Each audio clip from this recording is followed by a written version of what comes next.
Salut les photos, aujourd'hui on va voir qui et comment a été inventé le football. Alors depuis 2006 on se pose des questions, depuis que Sepp Blatter a dit oui la Chine, le pays où est né le football. Il avait le flair pour sortir les mots cool, le petit Sepp. Il se disait tiens, la Chine, ça progresse, il y a du pognon, il y a le football, on va leur dire que ça leur appartient. Merci pour l'argent. En tout cas, l'ancien président de la FIFA faisait référence au Tsu Chu.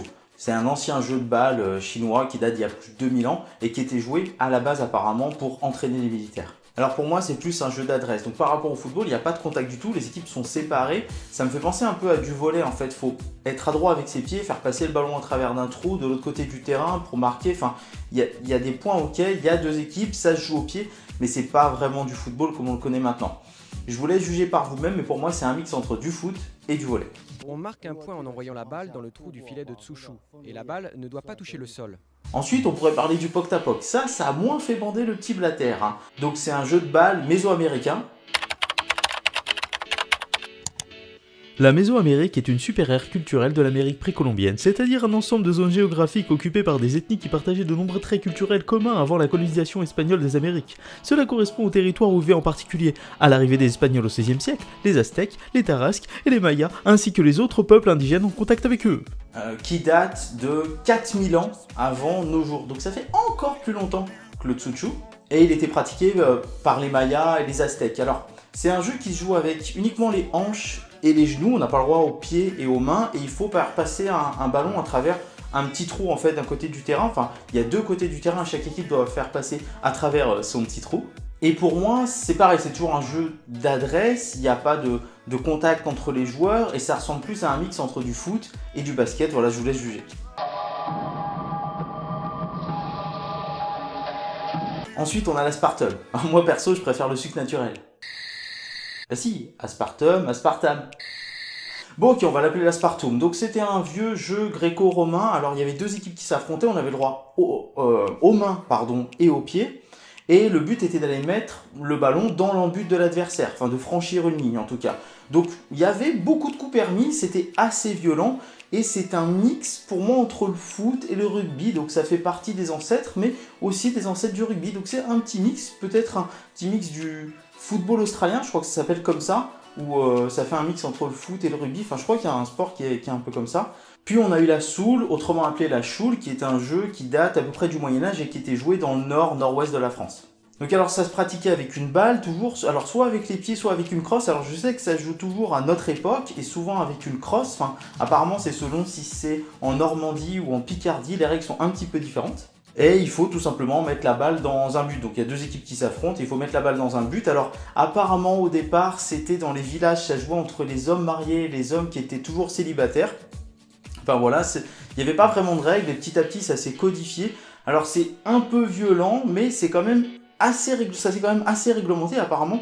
Quand c'est joué de nos jours, de manière moderne, c'est beaucoup plus codifié et beaucoup plus réglementé qu'avant. Voilà, comme je dis, on se rapproche pour moi entre un mix.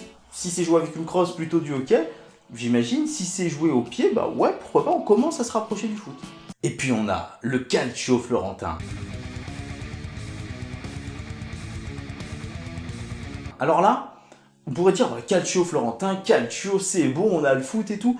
Et pas vraiment, en fait déjà, bon, ça commence au Moyen-Âge. Ensuite, ça se joue à la main. Sur toutes les images que j'ai trouvées, ça se jouait à la main.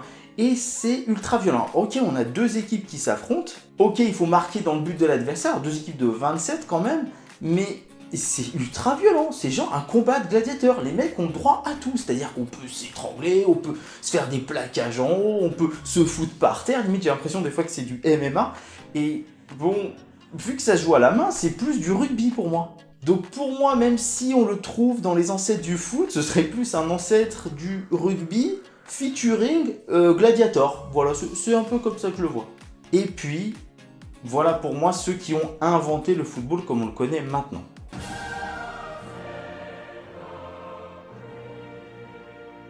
En effet, au milieu du 19e siècle, en Angleterre, on réfléchit avec les règles de Cambridge à ce jeu qui se jouerait avec les pieds, où l'objectif est de marquer dans le but adverse, et on commence à créer des règles, donc les règles de Cambridge. Puis quelques années plus tard, on va créer les règles de Sheffield. Et Sheffield va être vraiment le point névralgique, je vous laisse regarder par vous-même, du football moderne. Puis va apparaître en 1863 la Fédération anglaise de football et c'est là que ça va connaître un gros boom. Le football se développe dans l'Angleterre, il va commencer à toucher le Royaume-Uni, donc l'Écosse, l'Irlande, le Pays de Galles, et il va aller jusqu'en Europe et puis dans le monde entier. L'expansion du football est aussi liée à l'expansion du cricket, comme on le voit avec la création de l'AC Milan, où il y avait, je l'avais déjà expliqué dans une autre vidéo vite fait, mais en fait il y avait deux parties, il y avait l'AC Milan cricket et l'AC Milan football, puisqu'il y avait des Anglais qui avaient participé à la création de ce club. Et les Anglais exportent le football, ça se développe, le foot devient de plus en plus réglementé, de plus en plus codifié. On change par exemple dans les années qui viennent, dans les années qui suivent, en fait la création de la fédé de football, on change, on met une taille et un poids de ballon réglementaire, puis on va modifier les dimensions du terrain, les dimensions des buts. Il va y avoir plein de règles qui vont se rajouter jusqu'à nos jours, par exemple la Goal Line Technology, le hors-jeu qui s'est rajouté dans le football plutôt moderne, la passe en retrait au gardien qui s'est rajoutée je crois dans le début des années 90 il me semble. Ces règles-là, le football est en constante évolution, en constante progression et pour moi la base c'est l'Angleterre. Donc voilà, je pars du principe que le football a été inventé par les Anglais, que son point d'ancrage est Sheffield et que peu importe s'il y avait des jeux dont le football a pu s'inspirer avant, bien entendu à travers plein de pays différents et dans le monde entier, le football comme on le connaît maintenant, c'est l'Angleterre.